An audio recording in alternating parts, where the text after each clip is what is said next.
Assalamualaikum warahmatullahi wabarakatuh. Bismillahirrahmanirrahim. Bismillahi syafi'i wallah. Bismillahi kafi'i wallah. Bismillahi alhamdulillah. La hawla wa la quwata illa billahil aliyyil azim. Raditu billahi rabba wa bil islami dina wa bil muhammadin nabiyya wa rasula al-Qur'an hakama Al-Quran imamah. Ashhadu an la ilaha illallah wa ashhadu anna Muhammadar Rasulullah. Allahumma salli wa sallim wa barik ala Sayyidina Muhammad wa ala ali Sayyidina Muhammad. Imamil salamah khataman nabiyyi la nabiyya ba'da. Amma ba'du. Yang terhormat tentunya al-alim, al-ulama, tokoh masyarakat setempat yang insya Allah selalu dimuliakan oleh Allah Subhanahu wa Ta'ala. Dan yang terhormat tentunya saudara-saudaraku jamaah Majelis Ta'lim At-Tazkir yang insya Allah selalu dimuliakan, dibahagiakan oleh Allah Subhanahu wa Ta'ala.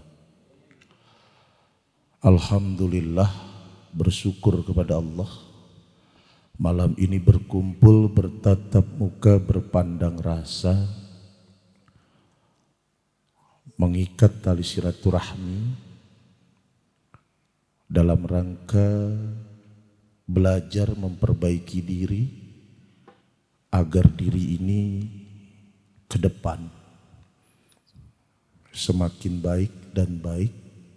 Baiknya diri terwujud di mana langkah dan perbuatan, langkah-langkah yang dicontohkan oleh Nabiullah Muhammad sallallahu alaihi wasallam, tentunya akhlakul karimah kita kedepankan. Bersyukur makmur, tidak bersyukur suatu hari nanti akan tersungkur tentunya.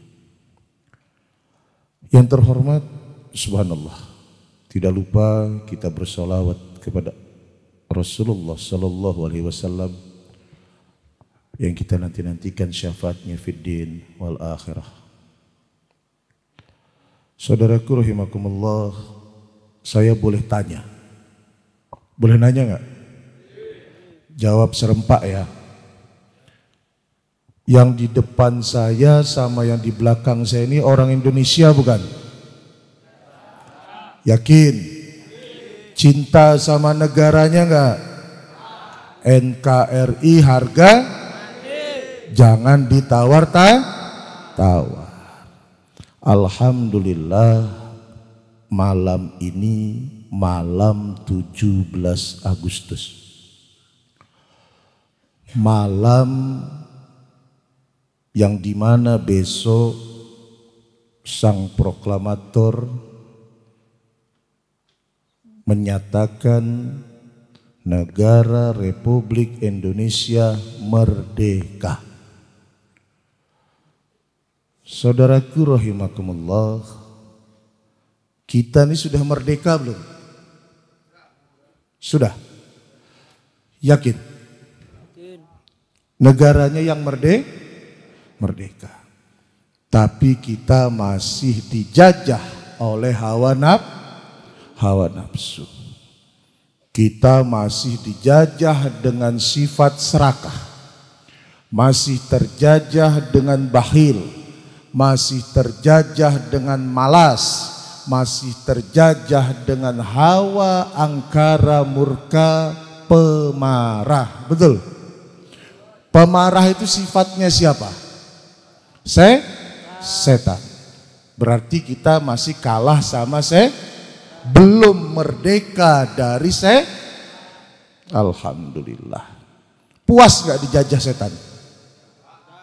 Hah? Tenang. Puas gak? Berarti pengen merdeka. Nah, kalau ingin merdeka sebenar-benarnya merdeka, maka ayo bersama-sama. Wa ta'awanu 'alal birri wat taqwa. Saling ingat mengingatkan di dalam kebaikan.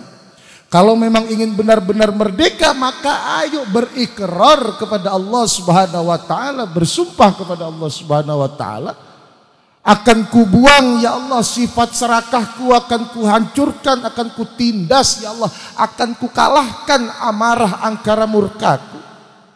Nafsu-nafsu yang membuat aku jauh darimu ya Allah, nafsu-nafsu yang menyesatkanku dan merugikan diriku dan orang lain. Ibu, bapak, kebaikan itu buat diri kita sendiri dan juga akan berpendar untuk orang lain. Begitupun keburukan. Gak ada cerita, oh yang buruk kan saya, yang jelek kan saya, duitku dewe. Gak ada ceritanya begitu. Keburukan itu kau nikmati, juga akan kau buat keburukan itu untuk orang lain. Jadi tidak ada yang namanya keburukan itu hanya untuk dirimu sendiri, bohong. Akan berpendar ke orang lain juga. Contoh sampean mabuk, minum. Sampean mabuk, minum, narkoba, duitnya sapa? Duitnya de sing soro sapa? Soro de ora, koncomu ya melu soro. Kowe mabuk muntah wek sing soro sapa? Konco. Loh kowe lapo mabuk kok ngejak koncone sing susah. Lah berarti keburukan itu tidak hanya kau nikmati, tetapi keburukan pun kau berikan ke orang lain. Coba selingkuh. Ayo. Loh guyuk bapak-bapak tahu ngomongin selingkuh. Lagi bab selingkuh jal. Sing nikmati sapa? Loh kalau sing muni? Hah? Lah awake dhewe selingkuh, sing nikmati sapa? Awake dhewe. Lek konangan terus tanggane. Lah awak dhewe selingkuh terus konangan, yang sakit hati kita punya istri. Loh sampean sing nakal kok sampean ngejak sakit hati bojomu. Berarti keburukan itu kau pendarkan juga untuk orang lain. Saudaraku rahimakumullah. Maka Allah itu memberikan dunia ini untuk kita, dihadirkan dunia ini untuk kita, dihadirkan para utusannya, para nabiullah, para rasulullah, para nabiullah, para wali, para kiai, para habaib, para ustadz dan ustazah untuk kita. Dihadirkan lagi perintah demi perintahnya untuk kita, dihadirkan Al-Quran untuk kita, karena Allah itu cinta kepada hamba-hambanya. Lah sekarang satu pertanyaan kita ini ibadah karena cinta apa karena imbalan? Ibadah karena janji surga, bidadari, pahala, fadilah, atau karena cinta kepada Allah Subhanahu wa taala? Sudahkah kau hadirkan rasa cintamu kepada Allah? Sudahkah kau hadirkan rasa sayangmu kepada Allah? Sudahkah kau hadirkan rasa pengabdianmu kepada Allah Subhanahu wa taala? Kalau kau cinta kepada negaramu, kau siap berperang angkat senjata. Kalau kau cinta kepada Tuhanmu, hadirkan rasa cinta di dalam melaksanakan perintah Allah. Bukan karena sorga dan nerakamu ya Allah, bukan. Bukan karena bidadarimu ya Allah, bukan karena imbalan demi imbalan yang kau janjikan ya Allah. Sesungguhnya karena aku ingin dekat kepadamu. Kalau kita cinta kepada dunia, sudahlah, kita ini semua cinta kepada dunia, betul? Siapa yang gak doyan duit? Coba ada angkat tangan coba. Enggak ono sing angkat tangan. Siapa sih enggak doyan duit? Cinta sama Siapa yang cinta sama duit angkat tangan? Loh, saya konsekuen, Pak. Saya cinta sama harta. Saya cinta sama duit. Mana yang enggak cinta sama duit? Loh, sampean enggak ngangkat tangan, sampean enggak cinta sama duit. Hah? Aku ngacung, Pak. Sopian ngacung. Gitu? Cinta sama duit. Siapa yang enggak punya duit enggak pusing? Coba ada enggak orang yang enggak punya duit enggak pusing? Tenang nih kok. Gitu? Kita semua ini kalau nggak punya uang pusing, resah, gelisah, betul? Kalau nggak punya duit, resah, gelisah, senggol, bacok, betul? Ayo. Kenapa? Karena duit itu bikin kenyang, Pak. Duit itu bikin hati tentram. Coba nggak punya duit sampean lapar, sampean emosian, betul? Betul. Senggol bacok. Nggak punya duit. Resah dan gelisah. Karena apa bisa terjadi resah dan gelisah penuh dengan amarah kalau tak ada uang? Karena rasa cinta dan rasa butuh kita kepada Betul, ibu-ibu cinta duit. Cinta suaminya apa cinta uangnya? Hah? Jujur itu loh. Ibu-ibu tuh jujur. Bapak-bapak cinta istrinya apa cinta uangnya? Tenang nih. Resah dan gelisah kalau kita nggak ada harta. Penuh dengan amarah kalau perut ini sedang lapar. Di saat dahaga. Karena semua itu bisa ada karena uang. Nah sekarang rasa cinta yang begitu besar kita kepada dunianya. Kenapa kita tidak bisa sisihkan sedikit rasa cinta kita kepada yang memberikan dunia?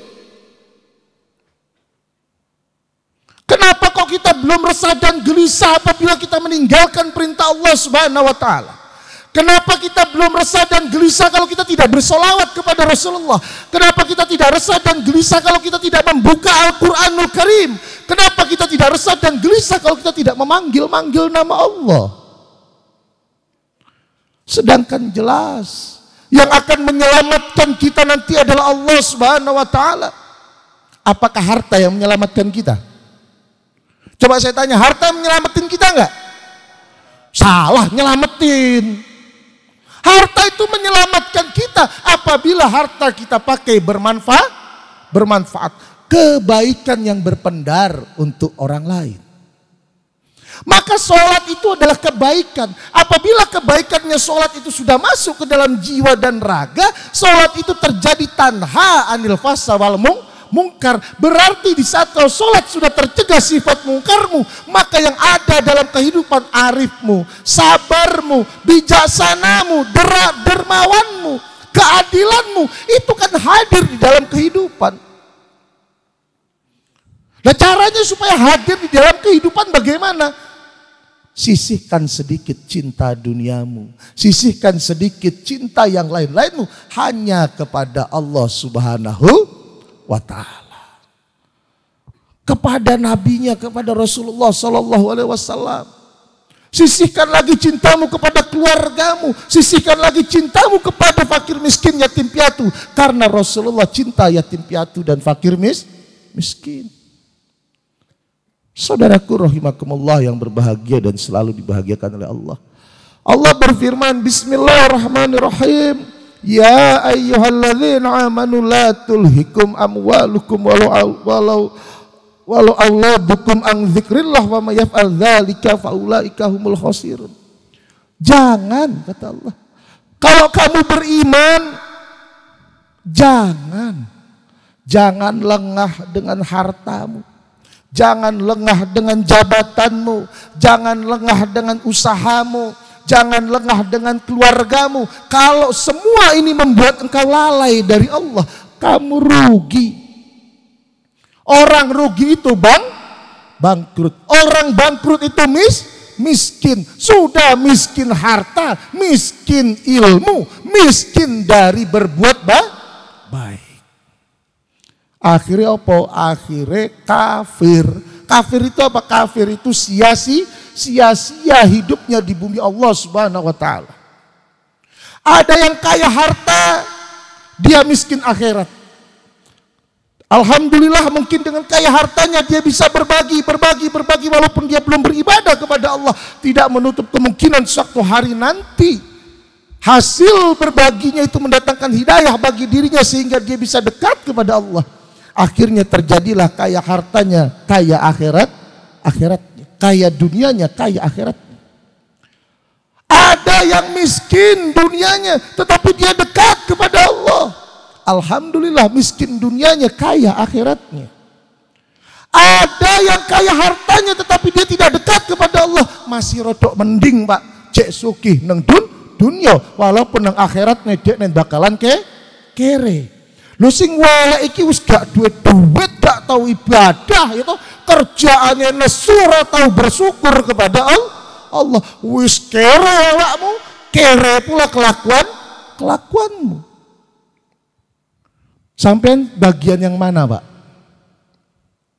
Enaknya kira-kira yang mana? Tidaklah banyak uang, betul? Nggak perlu banyak harta, betul? Yang penting cukup. Beli rumah beli mobil beli motor kawinlah. Loh, saya belum nyampe laginya itu belum. Baru kawin loh. Udah mau serempak gitu loh.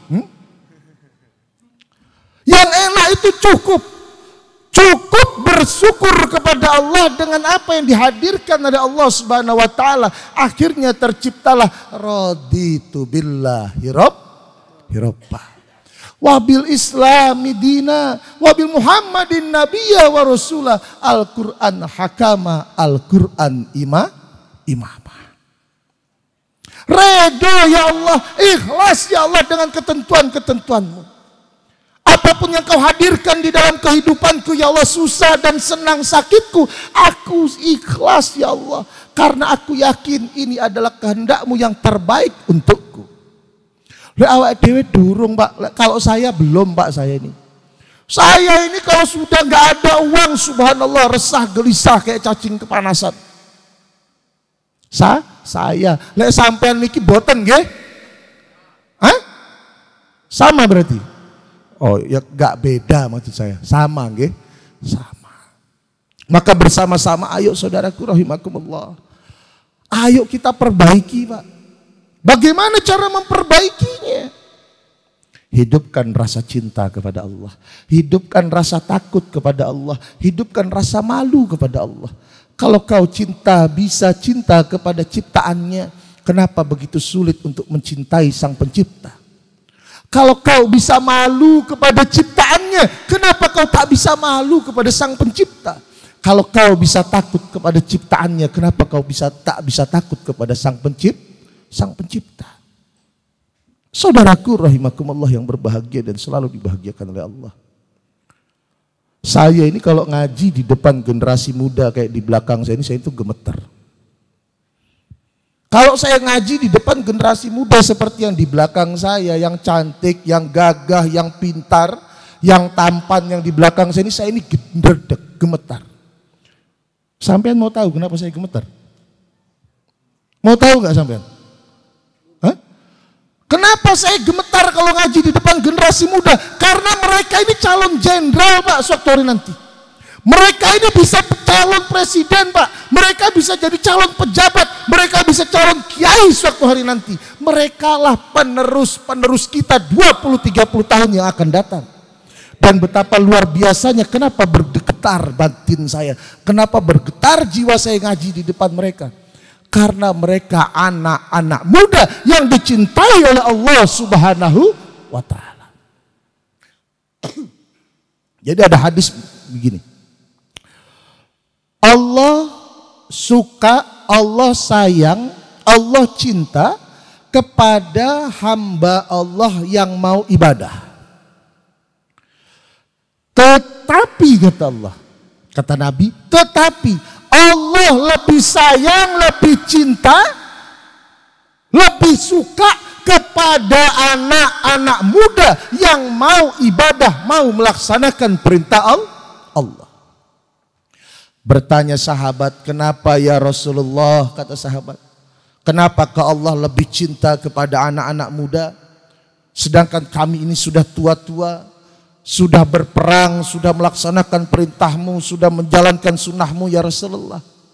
Kenapakah Allah lebih cinta kepada mereka yang muda-muda? Karena yang muda-muda ini darahnya masih bergelora. Yang muda-muda ini masa depannya masih panjang. Di depan masih banyak rintangan. Tetapi yang muda-muda ini mau memaksa dirinya untuk dekat kepada Allah. Yang muda-muda ini mau memasrahkan segalanya kepada Allah. Mau melaksanakan perintah Allah. Sedangkan darah yang bergelora di masa muda itu kita semua merasakannya. Yang muda-muda ini berusaha untuk menjadi anak-anak yang mengurangi kebohongan di dalam kehidupannya. Maka saya bergetar kalau ngaji di depan anak-anak muda dan mudi yang soleh dan soleha. Lek di depan sampean boten Pak, kerono sampun kulino Pak, gak ndredeg aku, gitu. Tapi lek nang ngarepan arek-arek cilik iki aku ndredeg Pak. Saudaraku rahimakumullah yang berbahagia dan dibahagiakan oleh Allah. Alhamdulillah, Majelis Taklim At-Tazkir malam ini kita bersama-sama bisa bersolawat, berdoa bersama Cahaya TV Bali atau media online Cahaya TV Bali beserta remaja masjid mana? Hubbun Nabi Al-Ikhlas. Bersama remaja